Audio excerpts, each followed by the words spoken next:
नमस्कार शेतकरी बांधवांनो आणि मित्रांनो, मी दिगंबर शिंदे। मित्रांनो 28 फेब्रुवारीला जे पीएम किसानचे 2000 रुपये शेतकऱ्यांच्या खात्यावरती जमा झाले होते आणि त्याचबरोबर नमो शेतकरी महासन्मान निधी योजनेचे 4000 रुपये दुसरा आणि तिसरा हप्ता असे एकूण 6000 रुपये शेतकऱ्यांच्या खात्यावरती जमा झाले होते। मित्रांनो, काही जणांना ते अद्यापपर्यंत जे 6000 रुपये आहेत मिळालेले नाहीत, तर त्यांना ते हप्ते का मिळाले नाहीत, काय ऑनलाईन वरती चुका आहेत, त्यासाठी काय करावं लागेल, कोणकोणती कागदपत्रे लागतील, अगदी अशा प्रकारची संपूर्ण माहिती या व्हिडिओमध्ये आज आपण पाहणार आहोत। त्यापूर्वी मित्रांनो, तुम्ही या चॅनलवरती जर नवीन असाल तर केटी डिजिटल मराठी या यूट्यूब चॅनलला अशाच प्रकारच्या नवनवीन माहितीसाठी नक्की सबस्क्राइब करा।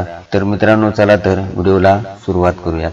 तर मित्रांनो, या ठिकाणी हे जे पेज तुम्हाला दिसतंय नो युअर स्टेटस नावाचं, तर या पेजवर येण्यासाठी मित्रांनो तुम्हाला पीएम किसानच्या पोर्टलवरती जायचं आहे। तो व्हिडिओ या चॅनलवरती टाकलेला आहे की पीएम किसान सन्मान निधी योजनेचा स्टेटस कसा चेक करावा या नावाखाली। तर मित्रांनो, तो व्हिडिओ पाहून तुम्ही या पेजवरती येऊ शकता। तर मित्रांनो, या पेजवरती आल्यानंतर इथं जे लँड सीडिंग दाखवलेलं आहे, तर मित्रांनो या ठिकाणी जर येस असेल, त्याच्यानंतर मित्रांनो ई केवायसी जे स्टेटस आहे ते ई केवायसीचं स्टेटस जर येस असं दाखवत असेल आणि तिसरा जो पर्याय आहे आधार बँक अकाउंट सीडिंग स्टेटस हे जर येस दाखवत असेल, तर मित्रांनो तुम्हाला पीएम किसानचे जे हप्ते आहेत ते 100% येणार आहेत। आणि अजून एक मित्रांनो इथं पर्याय आहे की एफटीओ जनरेटेड, तर मित्रांनो हा जो एफटीओ जनरेटेड नावाचा ऑप्शन आहे या जर ठिकाणी नो असेल तर मित्रांनो काय करावं लागेल याविषयी आपण माहिती पाहणार आहोत। या ठिकाणी इलिजिबिलिटी स्टेटस जे आहे त्याच्यावरती तुम्हाला क्लिक करावं लागणार आहे। त्यानंतर इथं जे सीडिंग आहे हे जर नो दाखवत असेल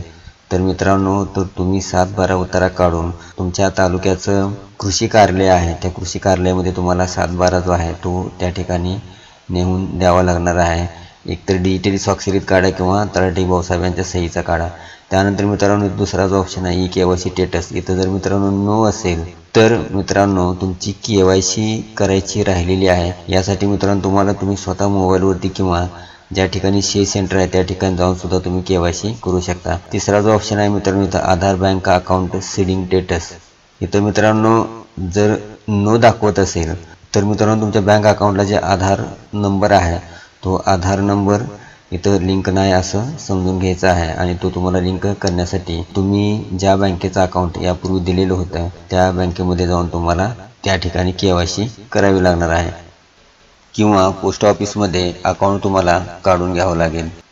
तर त्यानंतर मित्रांनो जर लँड सीडिंग इथे येस दाखवत असेल, केवायसी सुद्धा जर येस दाखवत असेल आणि आधार बँक अकाउंट सीडिंग हे जे स्टेटस आहे हे स्टेटस जरी येस दाखवत असेल तर मित्रांनो तुम्हाला 100% पैसे इथं भेटून जातील।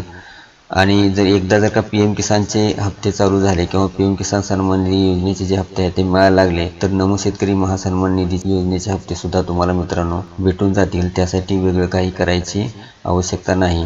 तर त्यासाठी मित्रांनो पीएम किसानच्या पोर्टलवरती मी आता सांगितल्याप्रमाणे काय चुका आहेत का पाहात आणि त्या पद्धतीनं तुमचे जे कृषी कार्यालय आहे तुमच्या तालुक्याचं त्या ठिकाणी भेटा। तुमच्या ज्या समस्या आहेत त्या बऱ्याचशा समस्यांचं इथं निराकरण होऊन जाईल। तर मित्रांनो हा जो व्हिडिओ आहे तो व्हिडिओ कसा वाटला नक्की कमेंट बॉक्समध्ये कळवा। आणि कोणाला अजूनपर्यंत पीएम किसान सन्मान निधी योजनेचे हप्ते आहेत किंवा नमो शेतकरी सन्मान निधीचे हप्ते आहेत ते भेटले नाहीत कमेंट बॉक्समध्ये कळवा। जय हिंद, जय महाराष्ट्र।